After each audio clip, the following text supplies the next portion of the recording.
hang out if you just hang.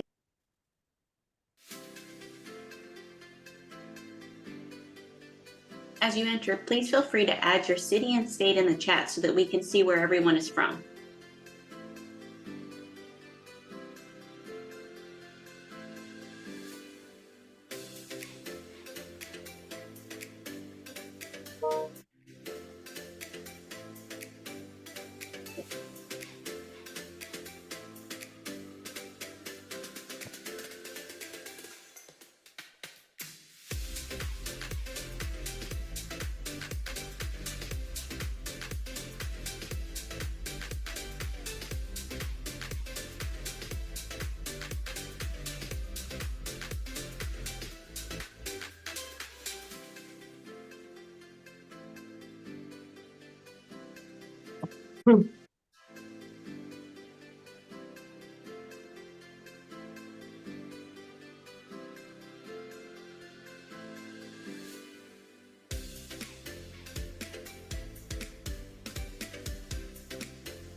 We'd like to start by welcoming everyone to the North Dakota Center for Persons with Disabilities Collaboration for Change webinar series. We're excited for today's event and hope you enjoyed today's content. A little information on NDCPD. NDCPD is a University Center of Excellence on Developmental Disabilities, also known as a UCED, and we're part of a national network of 67 other UCEDs throughout the U.S. We serve the disability community by providing training, technical assistance, service, and information to the disability community.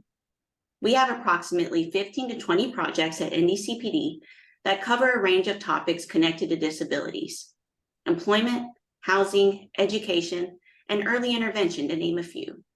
Check us out at www.ndcpd.org. This Collaboration for Change event is a series of 7 one-hour webinars that NDCPD is hosting as an informational exchange on specific disability topics. Today's event is number 4 of 7.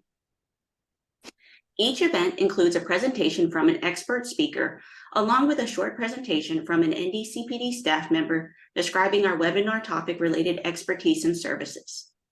With this event, we hope to build a community of individuals and agencies that have a common interest in disabilities. Just a couple of housekeeping notes. We will be recording today's event, and the recordings can be found on our website, ndcpd.org/2024webinar/. Please use the chat to ask any questions. We do have a short online survey for you to share your comments about today's event. Contact hours are available for both nurses and social workers, and we'll need you to complete that online survey to get those contact hours. The survey link will be provided at the end of today's session, as well as emailed to today's participants. With that, I believe we're ready to get things started. Today's webinar is titled College is Possible for Students with Intellectual Disability. And today's presenter is Kate Weir with Think College. And now we will turn the attention over to our guest speaker.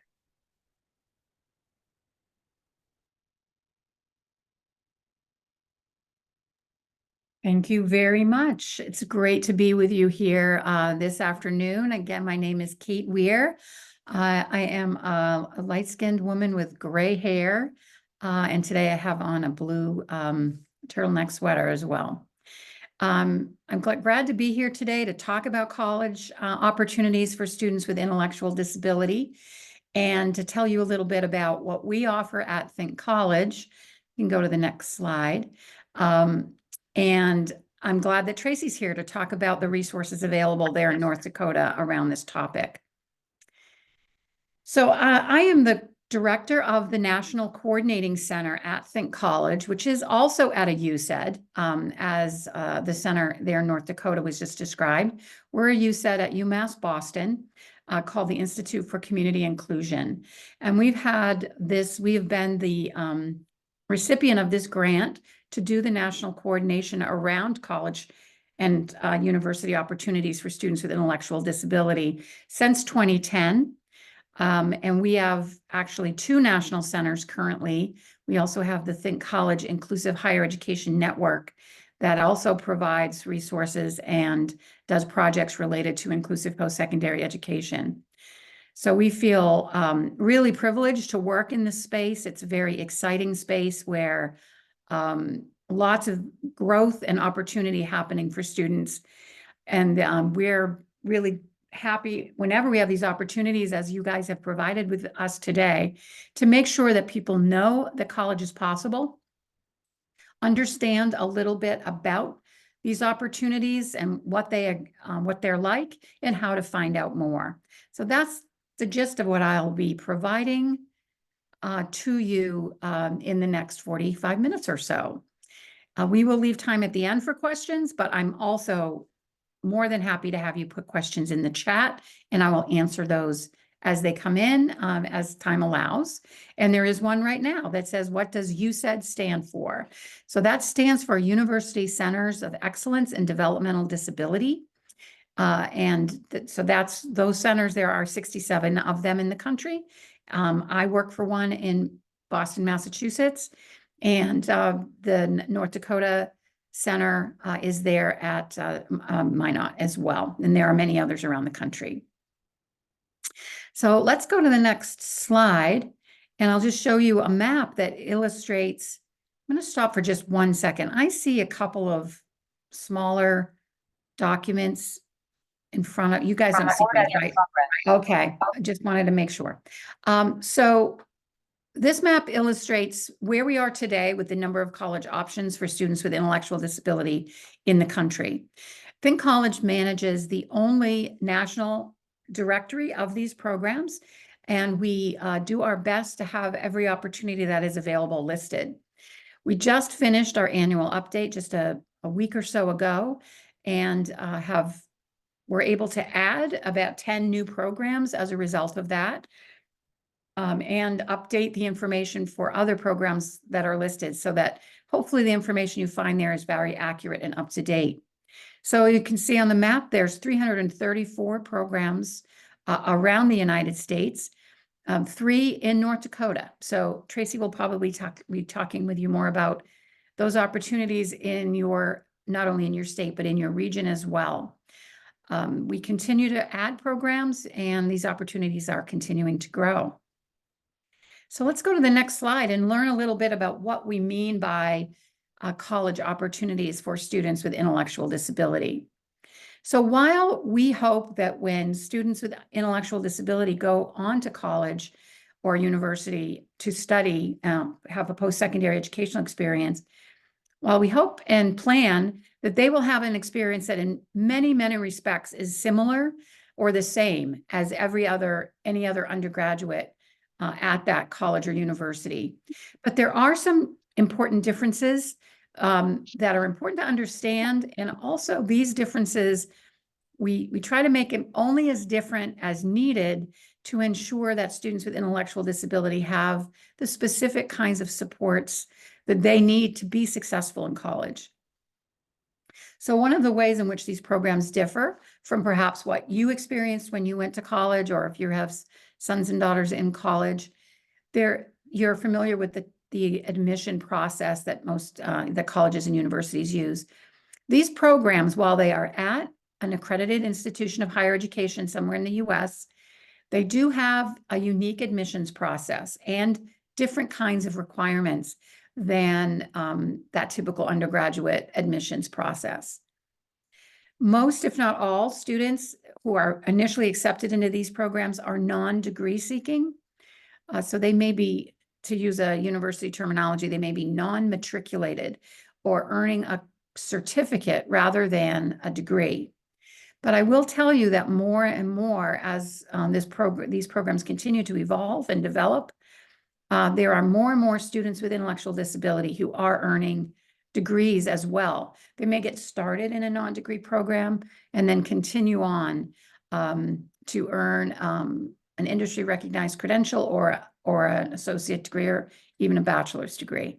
So that's really great to see that trajectory, and those opportunities are growing as well. Programs vary in length. I think the majority of the programs we have listed in our directory are 2 years long, but some are can be as brief as 1 year. And many, probably the second most common length is that 4-year program for students. They also can vary in terms of the level of inclusion. As you might be able to guess from the name of the agency that I work for, or the institution that I work for, the Institute for Community Inclusion, we are strong proponents for full inclusion of individuals with intellectual and developmental disability in all facets of life. So our work is always to ensure that college programs are as inclusive as possible. Again, that student going in is having an experience that looks and feels very much the same as any other student on campus, and that they are included in all parts of the college community.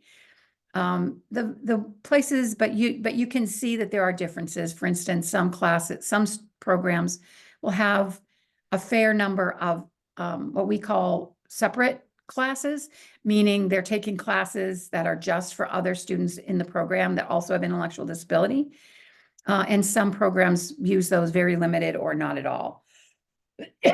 So that's where you primarily see that difference, is in the level of academic inclusion.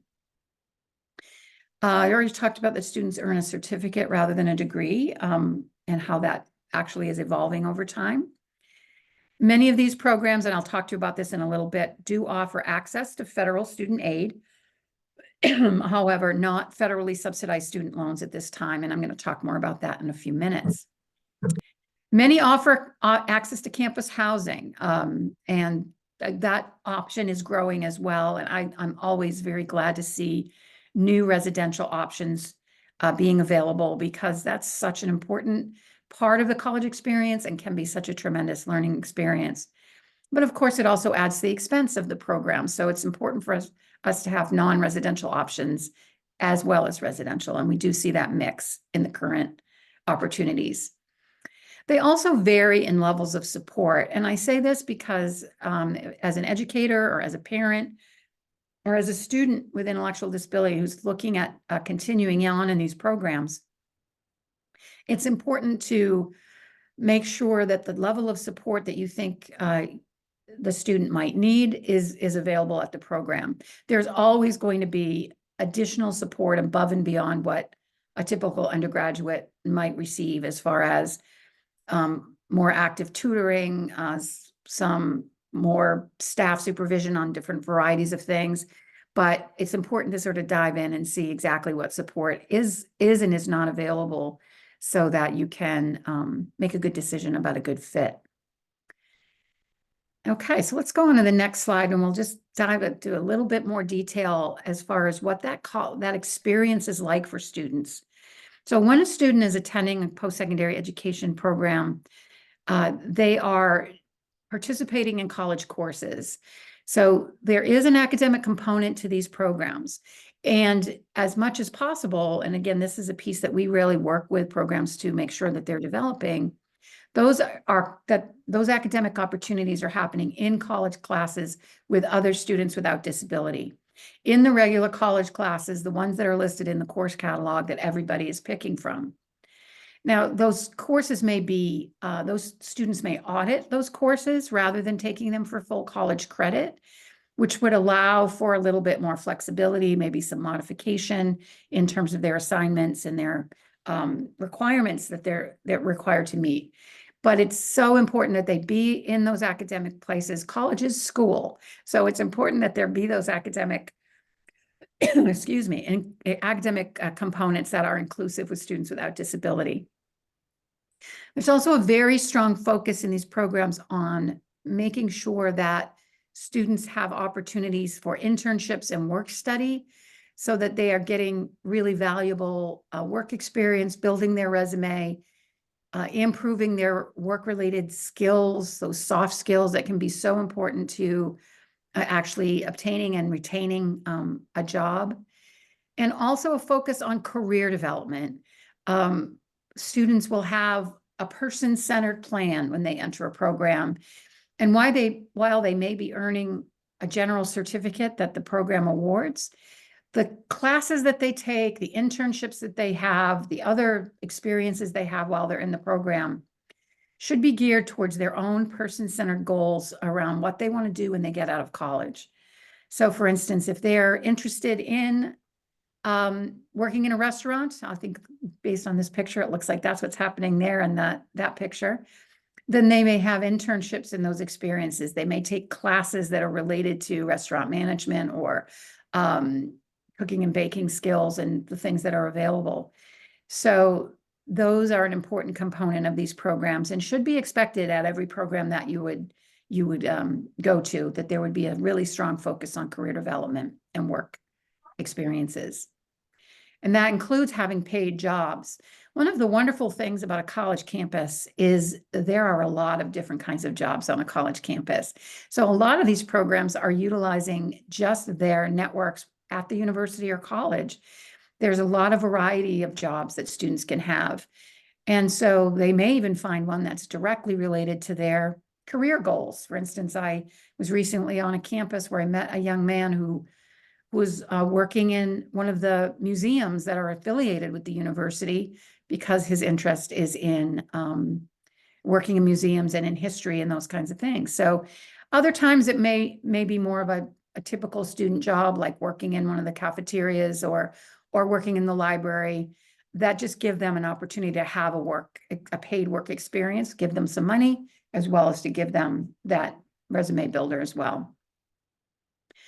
But they also work with employers off campus, and students may have jobs in the communities as well. Another important aspect of college, of course, is campus life. And there's a strong and deliberate focus on campus life involvement and students being involved in all the organizations on campus. So the programs will be intentional about supporting students to be involved in those kinds of things. Whereas other typical undergrads, perhaps it's the student themselves who say, oh, I do want to join student government or be involved in intercollegiate sports or whatever it is. That's just up to the student. Here, the students are very much supported, in fact, encouraged and maybe even required to become engaged in some things on campus life to keep them, get them really engaged in their community, make sure that they're busy, meeting a lot of different people. So the social pieces are really important. And I just this morning was speaking to a program that talked about a young woman in their program that had been joined in a sorority and now is in the leadership of the Pan-Hellenic Council.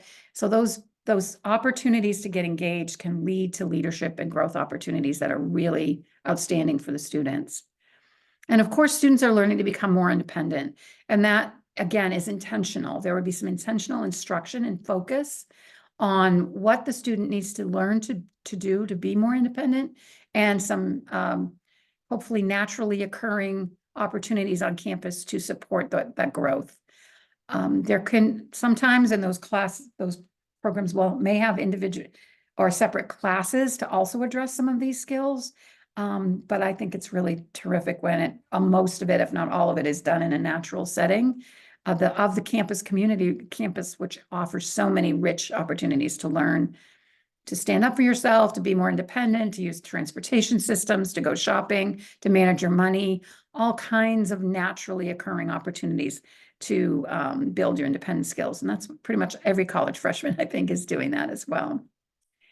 Okay, so I'm going to stop there because there's a couple of questions and I'll see if I'm going to just look at them. And we talk the student aid of being able to afford it, which is an absolutely fantastic question.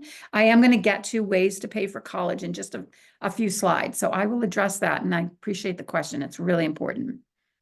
And the disability services, what is the involvement of disability services is another question. And they are typically involved. I I used to be a disability services coordinator at a college. And so in the disability services offices, your charge is to make sure that things are accessible, that there is no barriers to access. So that disability services office will still be doing that for the students in these programs and providing the same services they do to other students with disabilities, as far as, like you said, accommodation plans, assistive technology. There's usually a partnership with disability services so that students can, again, in that typical way, they are a student with a disability. They register for disability services and they're eligible for those supports. The program typically comes in with some additional supports and maybe those things that go above and beyond access to things like academic modifications and things like that are typically not in the purview of a disability services office. So that's a terrific question. Thank you for asking it.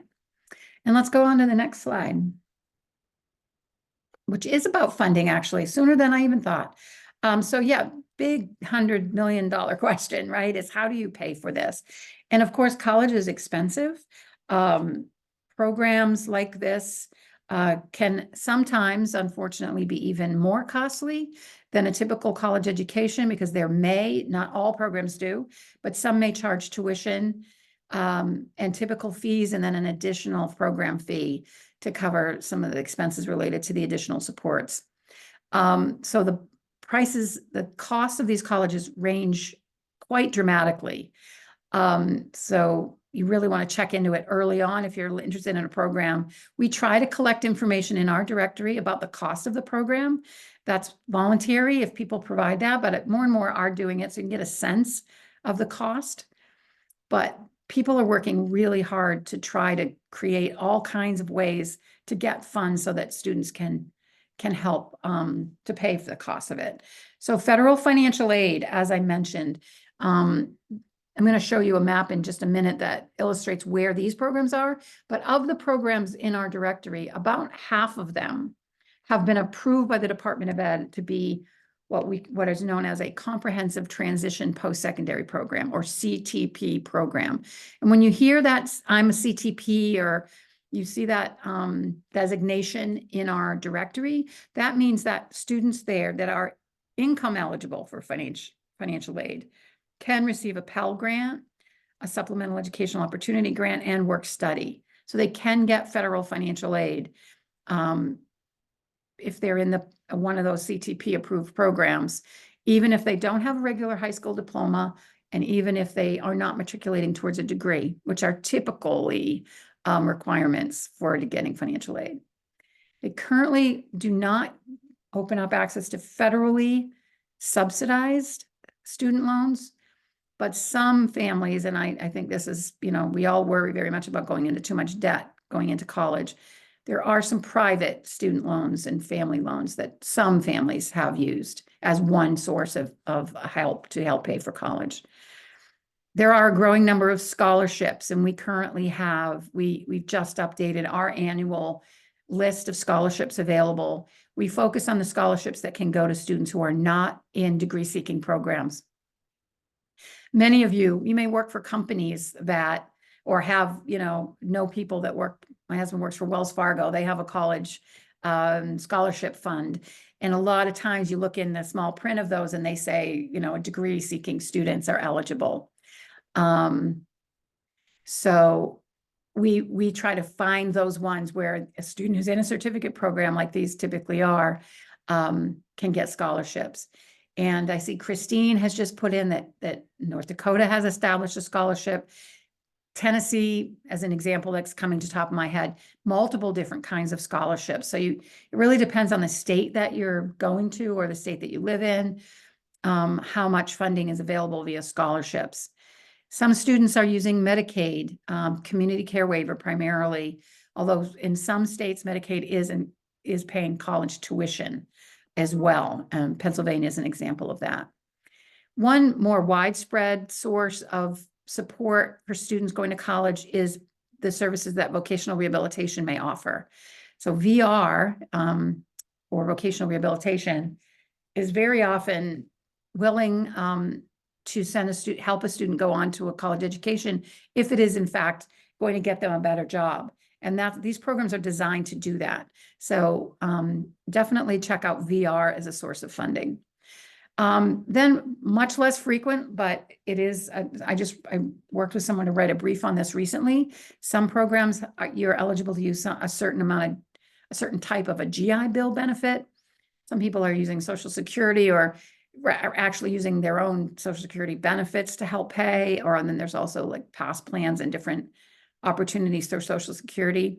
So I wrote a brief that is available on our website that tries to give you a little bit more detail about all of these funding sources, because it is daunting, and unfortunately, it's just another one of those things that you have to learn a lot about what's available.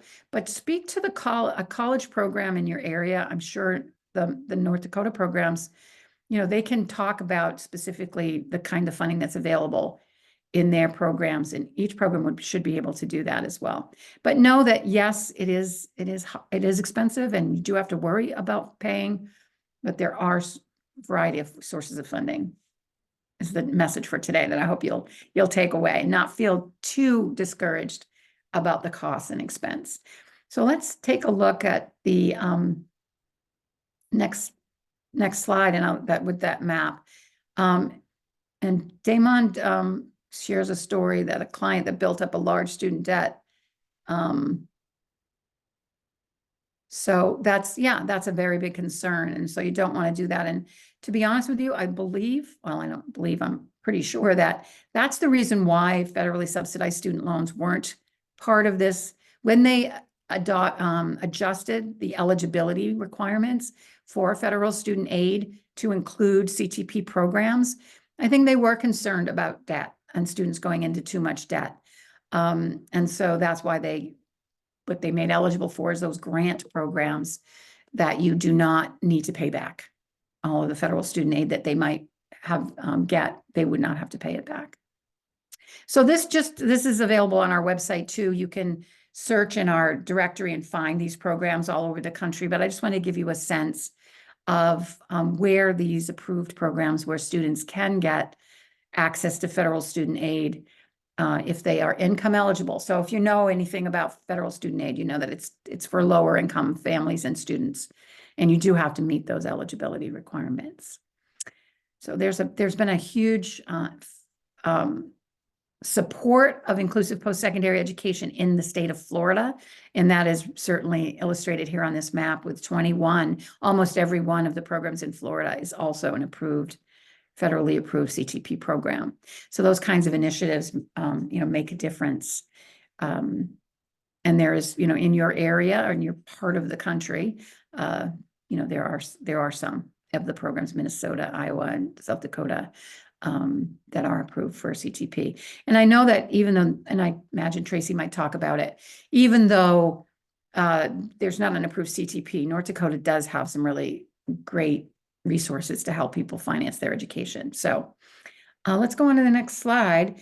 What I've put into these into this slide deck, and I'm more than happy, I imagine this may be shared. If not, typically it's certainly okay with me that this be shared with anybody who's here or in any other way that the center would like to share it. But my team is in love with these QR codes. And so if you have your phone, you can literally hold it up to the screen and snap those QR codes. And those will take you directly to a couple of the resources on our website that I talked to you about, which is a resource about paying for college. And then we also have an entire page dedicated to that topic that shares a number of resources.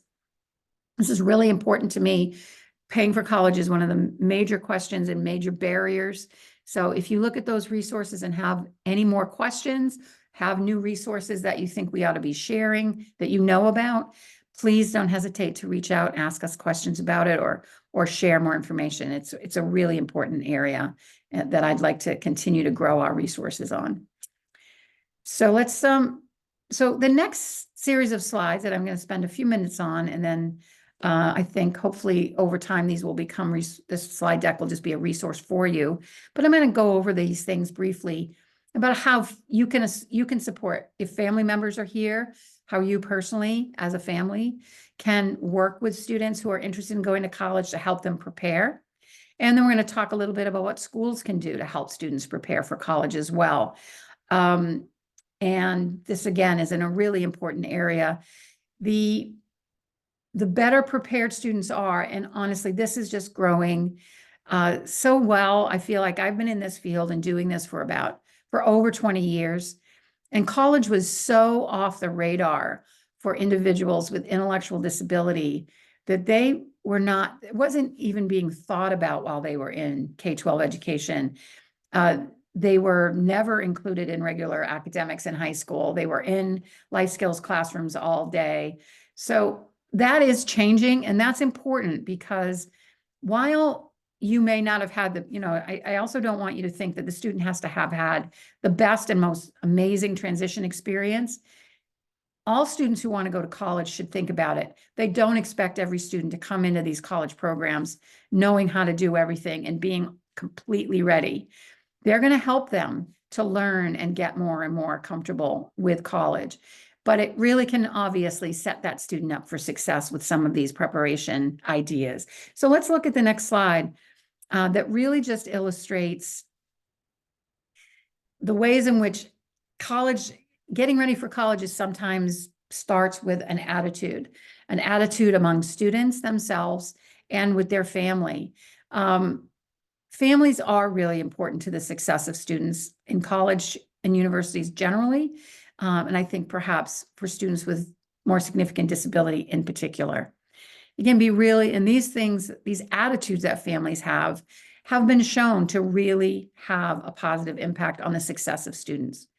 When families are thinking about the future, comfortable a little bit with the way in which their role is going to change as a parent of a young adult and a college graduate or a college student, as opposed to their role with students when they're younger. Do you have high expectations and plans for your students that are really looking for a really positive future for them? Are you comfortable letting your child take chances and make mistakes? And those opportunities, looking for those opportunities where students can start to express themselves and their choices and actually be listened to and be able to make those, because choice making is such a big deal when you're in college. If you're there on campus, you're going to have a lot of choices in front of you. I don't know about anybody else, but I remember, and I'm pretty old, and I remember those times when you go to college and it's like, oh my gosh, I mean, I can have ice cream every single day at lunchtime. I can drink coffee all day long and it's free. Whatever it was, I had to learn to moderate and make choices for myself, even when the environment was offering me all kinds of sort of what seemed like limitless choice. Of course, inclusion as much as possible throughout the entire K-12 experience and within their communities can really be essential, because these campus experiences are inclusive experiences. They are with students with and without disability all over campus, participating in all kinds of not only academics, but social events with students. So if they're comfortable in those environments and have gained the skills to be successful in those environments, that can really help. It can help if students have had some opportunity to have some kind of a job, a summer employment even, or some kind of an opportunity like that. So those are some of the attitudes that many college programs will say, this can really be helpful. And these things show up in the success of students when they get to college. And the next slide is really a picture of a resource that I'm going to send you a link to. So you don't have to memorize all of this today or right now, but this is a resource I've been sharing for quite a long time and developed by a colleague of mine who is a transition professional and a PhD special educator. And she had also worked in a college program, and she put together this kind of nice little succinct, I'm sure there's more than 20 strategies, but nice little group of 20 powerful strategies that you can use to prepare individuals who want to go on to post-secondary education. I always remember, because one of the first boxes here, it says consider overnight sleepaway camp or other sleepaway experiences. I actually added the word consider recently because I talked to a mom who was just like, oh my gosh, they've never been to camp. They've never been to sleepaway camp. Does that mean they can't go to college? Well, of course not. Again, having an opportunity to be away from home and have that experience, that's going to be good experience, but it's not, a requirement. So these are all just ideas of things to try. What's going to work for your kid and your family. So you can download this chart. And I'm going to give you a QR code to do that in just a minute. I'm going to stop just a little bit so you can look at this slide if you'd like and look at the question or comment. So there's a comment around an individual who attempted college after high school and wasn't successful getting a diagnosis of autism later in life. And non-traditional students, and I think once you have a diagnosis like that, and that can be very powerful to find out that you have an ADD or you have autism, and it was undiagnosed all these years, it can be very hard to be successful in college with those kinds of undiagnosed disabilities. So while our programs, I have to be honest, most of the programs that I'm talking about that are in our directory tend to serve more traditional age college students, but not all of them. There are, in fact, Alice, I think I have a list of programs that accept, and there are a lot of them that accept students at any age. So it's certainly, I like to think it's never too late to go back to college. And certainly from disability services offices, when I was in that role, I served a lot of non-traditional aged students.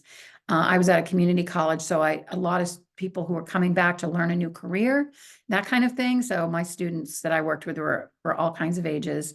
So I do think non-traditional students, they're also, they're more mature and maybe they have developed some strategies that are working for them in their life that they can take to college. So I think it's wonderful if you would want to try again, or any older student who maybe didn't have a lot of success younger, but with those, that age and experience and that diagnosis, it can really be a different experience altogether. I also want to point out that a lot of folks are sharing resources about North Dakota as far as paying for college in the chat, if you haven't noticed those. So here's those QR codes for a couple of resources on the Think College website. So one takes you directly to that 20 powerful strategies as a handout. And the other is takes you to, again, a web page that has a number of other resources around helping students prepare for college. So if I'm speaking to educators, professionals who work with individuals with disability, I encourage you to share these resources with your families that you're working with so that they can be part of the solution and they can know really concrete things that they can do to build success for their students. And now I'm going to go on to talking about what professionals or educators in particular can do to help students get ready for school, so for college. So let's go on to the next slide and we'll talk about what you can do for students, in particularly these next 3 slides highlight. And I like the way these are structured. These were developed by a colleague of mine at Think College, Dr. Maria Piowansky, and she's given me permission to put them in my slide deck. I really like the way she talks about, let's think about what is expected of students in college that they do fairly independently, or at least have some familiarity and level of comfort with. And then she gives an example of what you can do in secondary while students are still in secondary school to prepare. So again, you'll have this slide deck to refer back to, and I'll take you to places where you can get these as a handout. But, getting to and from college, learning transportation, these things around this page is primarily about being prepared academically. And so there are ways in which you can think about things you can do in secondary academic classes that will give students that opportunity to learn skills that they absolutely will use in college and will be of benefit and help their transition dramatically. So that first one was kind of more about the campus navigation. This one's about academics. And then the next slide talks about more of the social pieces, or that freedom that is so welcomed by students when they get to college. And there's a lot of times you meet your tribe in college. You meet the people that like the same video games you like, or your theater people, or you find those people that have those same likes as you. So students really need to start to feel comfortable with using all of those campus resources. So learning to do that in high school will really help pave the way. I have to say that, man, I go to a lot of college campuses in my job, and I love to visit them. And I am blown away by the fitness centers at these campuses. They're absolutely gorgeous. So that is where a lot of social stuff is happening.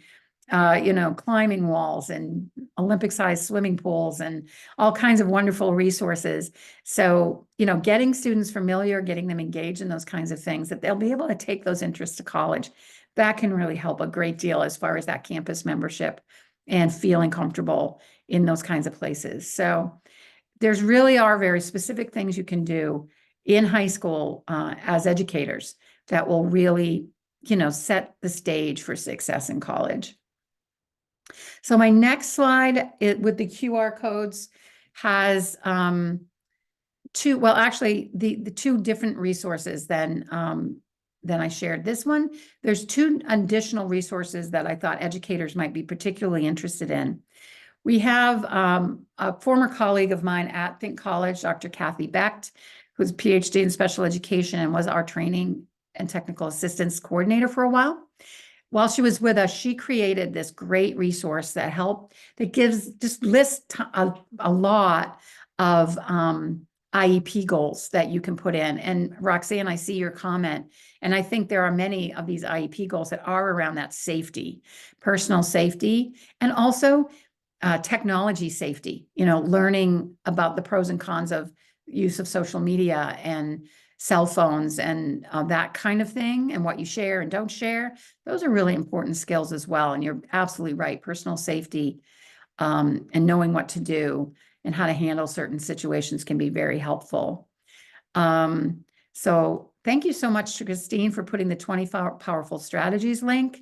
The foundational skills for college and career learning. This is actually a tool that a lot of post-secondary programs use to continue to help students grow in the soft skills that are so important to a more independent life, a more successful career.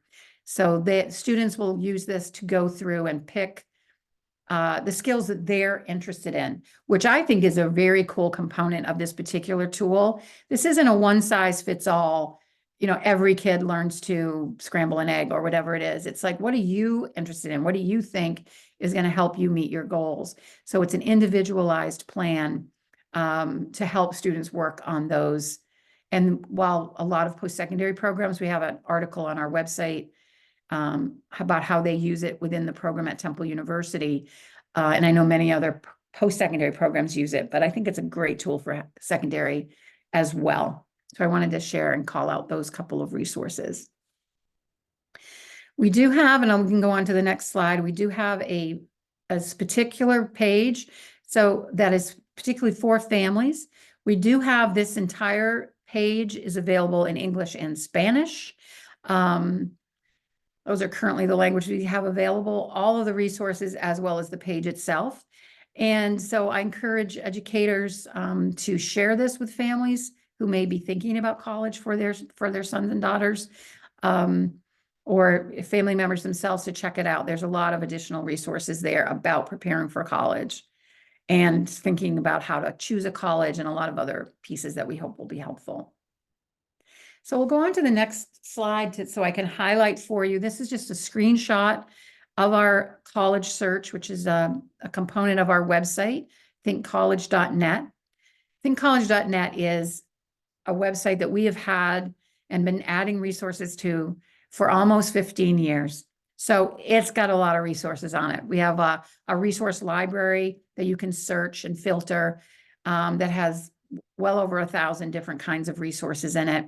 Sometimes our website, in fact, I hear it a lot, it can be almost overwhelming to try to find things. That's why I like to call out certain resources that I really want you to know, but there's so much more there. This is a really important part of our website where you can go and find more information about each of these programs that we have listed. So if you click on a state, you'll get a list of the programs in that state. Then you can click on each program's name and get a fairly good amount of detail about that program. And probably most importantly, a link to their website, very often a link to their admission requirements, and also to a contact person so you can reach out to programs directly. So I encourage you, and we'll look at the next slide, to do your research as you consider college programs. Learn about the different ones. They are different in many ways. While I tried to sketch out what their similarities are at the earlier part of this presentation, there's a lot of pieces and unique, I mean, sometimes little and sometimes somewhat bigger ways that they differ. So it is a chore, but hopefully a fun one to find out the different ones that might be out there that are reasonable, in the right locations and things like that, and then find out which ones might be the best fit by learning more about them. So this QR code takes you to a guide to conducting a college search that I made with a lot of parents' help. People who have been through the experience helped me to capture what are the questions that either they always asked and they felt were really important, questions they wished they'd asked when they were actually, talking to a college program about the details of how that program ran. So that's a resource for you as you dive into the very specific pieces around actually finding a college for students can use this guide themselves, or they can use it with an educator's help or their parents' help.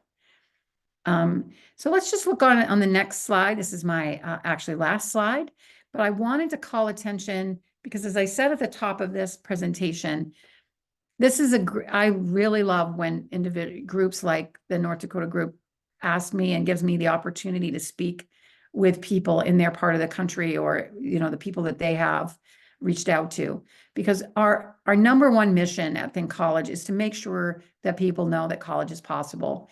And even though as I said, I've been doing this for almost 20 years, I still run into people all of the time who say, "Oh, I didn't know that," or "I never heard about it." And I think it's because you have to be willing to hear it, and you have to be ready to hear it. Maybe, parents of 7-year-olds who have intellectual disability and they're figuring stuff out with their IEPs, they may hear about it, but they may not remember it because they've got other things to worry about.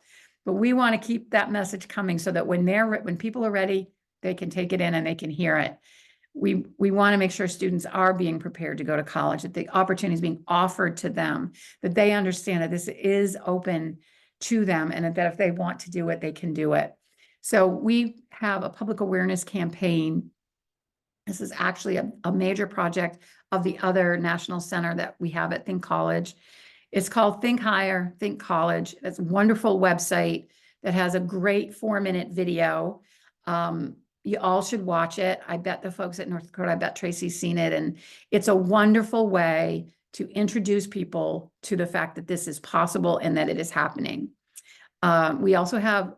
We're creating a number of 1-minute, really short versions of that video that you can use in different settings. We love the idea of people bringing this 4-minute video to an IEP and saying, college is possible for my son or my daughter. And let me show you this little video that helps to back me up on that. And there's also lots of resources that are specific to different audiences there. So I wanted to give you yet another QR code that takes you to thinkhighered.net. You also can get there very easily from our homepage. There's a very obvious block where you can click and go to this page and find those videos and those resources.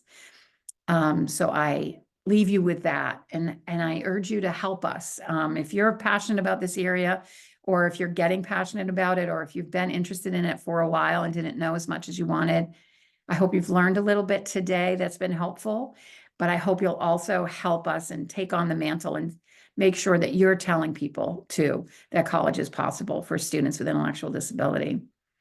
So I really, really thank you for your attention, for your great questions I see, and for the great support we're getting from the folks running this webinar, sharing all these resources that I'm rattling off at you very quickly.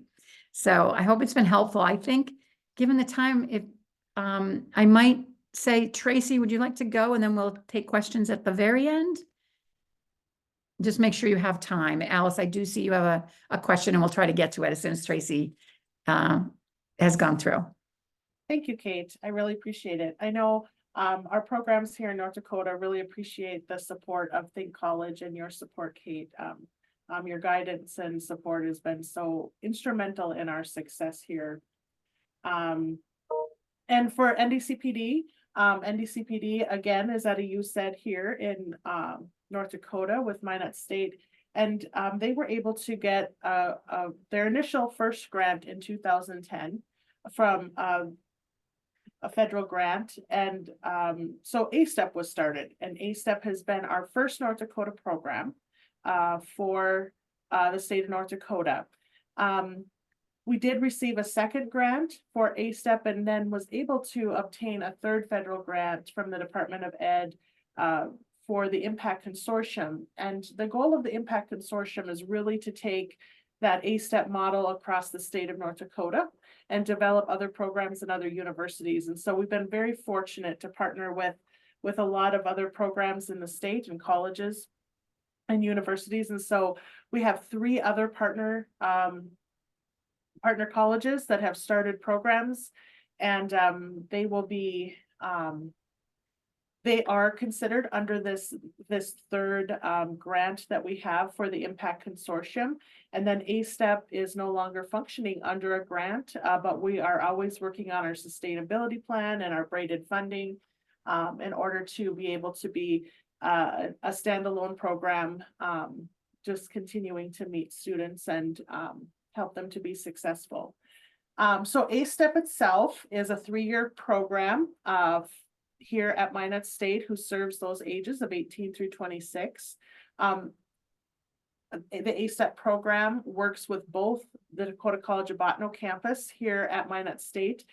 They have a satellite campus here with Minot State, and so our students are really students of both Dakota College of Botano and Minot State.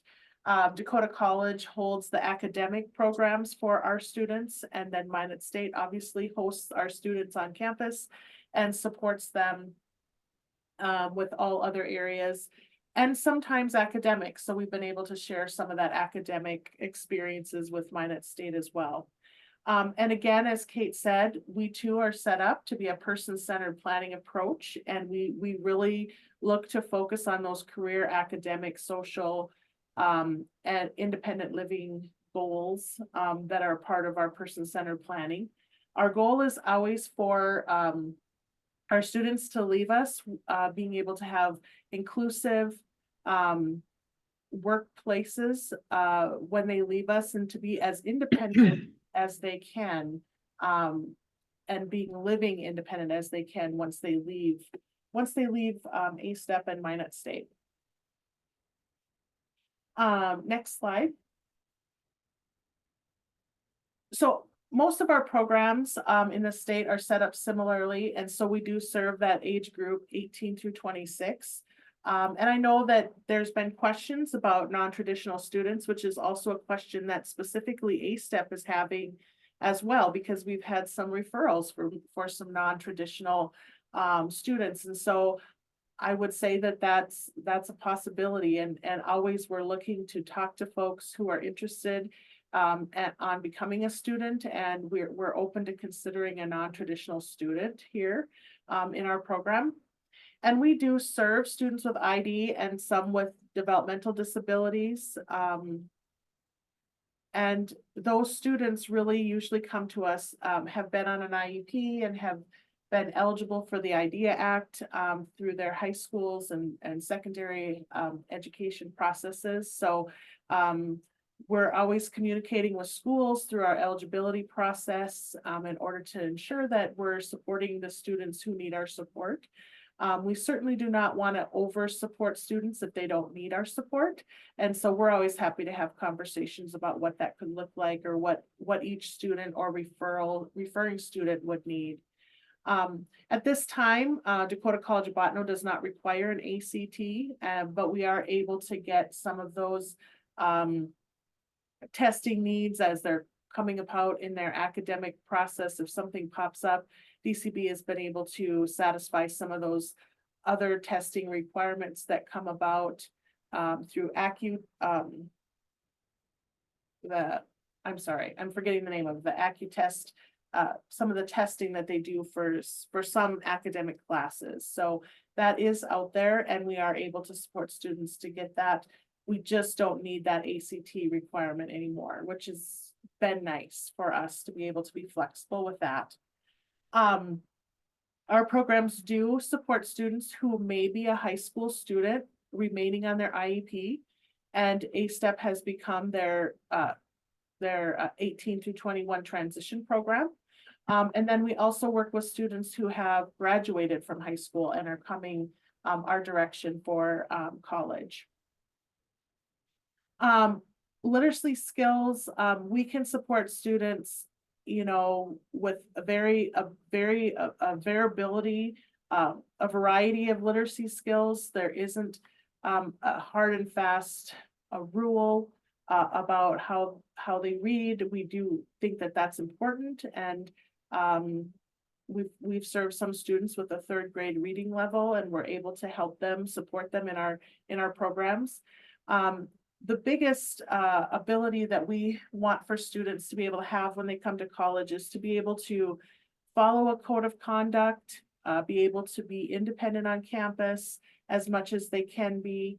Our programs do not support students 100% of the time. We do have great supports through our mentor program, but they're not 24-hour supports. And so being able to be safe for themselves and others on campus is an area that we look at during our eligibility process. Again, those safety skills, being able to monitor themselves in an unsupervised setting will be important for students to be able to have some skill base in. And then another big area is just, does the student want to be here and are they interested in attending? We have had some students through the eligibility process that just have expressed, I don't want to be here. This isn't my goal. And so we do look at those statements and those desires really seriously through that eligibility process about why they're coming and if they're interested in being here. Students have a lot of people around them that have a lot of dreams and goals for them. And so we also know that interest around college can change over time. And so we're always happy to be able to host those students when they're ready. Next slide. A little bit about all of our North Dakota programs is we do have a couple of avenues. A-STEP in particular, our students can be audit students, meaning that they audit courses and earn a college to career certificate through our program. And it is not a degree recognized by the university, but it is a college to career certificate that our students can earn. And they certainly do earn those audit certificates. Our students, we find, are very serious about their academics. And to them, they really take stock in that they're not just auditing the courses, they're really learning alongside their peers in those classes. And so that's exciting to watch all that they're learning. And then we also have other students who have been able to become to choose a degree, an associate's degree or a certificate degree that they're working on, and choosing those degrees for themselves and the interests that they're interested in and earning. And they've been really able to earn those college degrees. So we, could be a degree in a tech ed, technology degree. It could be a paraprofessional degree. We just have a variety of different degrees. There's a general degree that they can earn. And so that's been really important for our students to be able to have those two options. Next slide. And again, as Kate had said, career development and employment is essential in our program.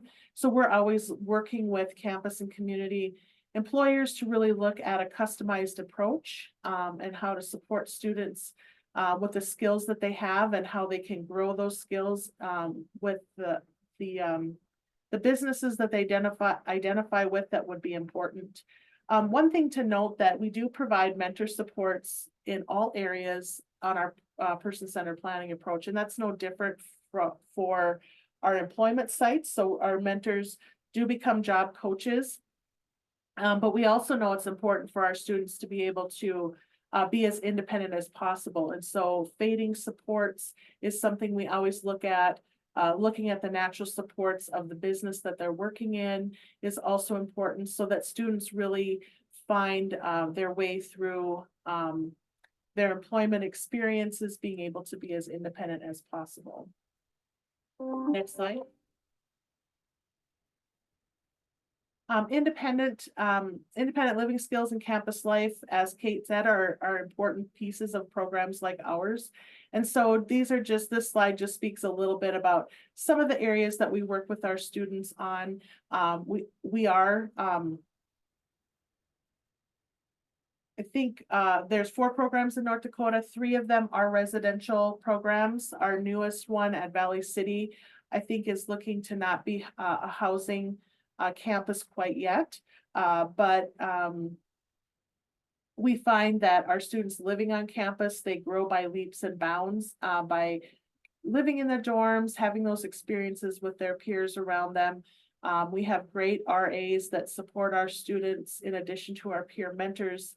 And so that's been an important piece of our program. We also do have local students who sometimes choose to live off campus in their homes. We have one student this year who's living in her own apartment in town off campus, which has been fun to see her growth. And so really it's just a wide variety of options for housing and living opportunities.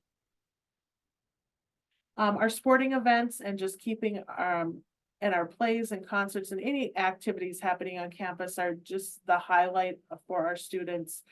We have a lot of athletic teams that can take our students under their wings and become their friends on campus, and just really help them grow and have them have just a really great social time here on campus. So that's really been an important piece of our program for our students. Next slide. I wanted to highlight a little bit of who our programs are in the state of North Dakota. So the Aspire program is the program on the Dakota College of Bottineau campus. And they too are always looking for referrals. So if you're within the state of North Dakota or a surrounding state, or have interest in having a student being here in a post-secondary ed program in North Dakota, Bottineau is a nice smaller campus, community college. It has a lot to offer. NDSU is one of our larger universities, 4-year universities in the state. They are currently in their first year and going strong, and they have a strong referral base coming in for the following year, and they're really excited and having a great year in their first year as a program. And so they too are under this impact grant that we currently have, and so as all these programs are, they will begin to work on their sustainability plan for future when our grant is up. Our Viking Pathway program is our newest program. They will be taking hopefully their first students on next fall. They are looking for students and wanting to get started. And so I know Heather's information is listed there. You're part of the North Dakota group or interested in Valley City, it's another great small town university that's really close and connected to each other, and kind of a fun campus to be a part of. And so we're really excited to continue our work with them in them getting started with their new program. Impact is also really involved in making sure that we're supporting all programs in the state. The consortium piece is about how do we continue to work on post-secondary ed through the consortium to help support all programs. And so I know there was a question about financial updates, and thanks Roxanne for following up on some of the legislative funds that could be out there for families. This impact group and their advisory council is really looking at those CTP statuses and how can we look to improve that status for North Dakota. So we have some things in the wings that we're working on to hopefully promote campuses to become a CTP program, so that audit students can have those financial help through financial aid. Our legislature did pass a transition bill a couple of years ago, the Senate Bill 2269. Our A-STEP program in the state has been an approved partner for those funds. And we're working with our newer sites to be able to have those outcomes that are needed in order to become an approved program as well. And those transition dollars really help support those.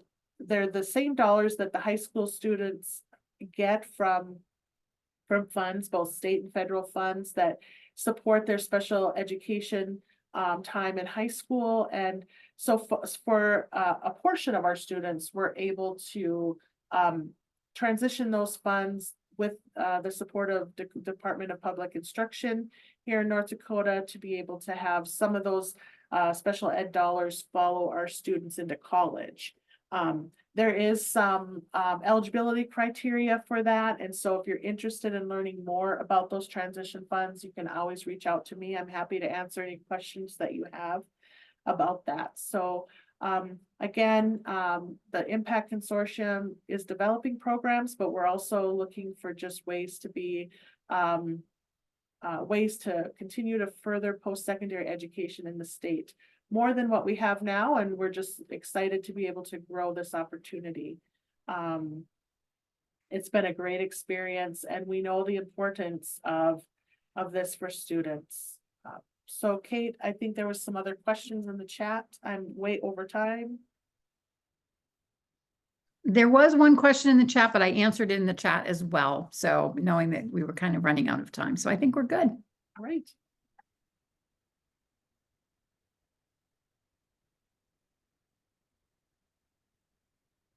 Thank you, everybody. Well, thank you, Tracy. And again, thanks, Kate, for that great presentation. We'll take just a couple more minutes or seconds for some last minute Q&A if there's any. Feel free to include them in the chat or unmute.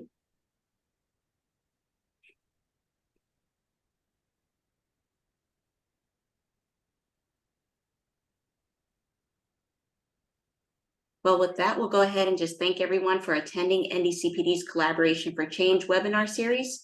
We hope you all enjoyed today's content. Join us again for next week's webinar on March 7th, again at noon Central Time, and hear from Deborah McLean on using customized employment. Our NDCPD speaker will be myself, Michelle Burney, NDCPD's North Dakota Create Project Director. And if you're interested in partnering with NDCPD to address your training or other service needs, check out our fee-for-service website, ndcpd.org/fee-for-service, or you can contact myself at 800-233-1737. We do have an online survey to get your feedback. The link is in the chat, and we'll also be emailing it to each of you after today's event. To get your contact hours, you must complete this online survey. Upon completion, a screen will appear which will include your certificate of attendance. Thanks again for attending, and we look forward to seeing you at our next webinar.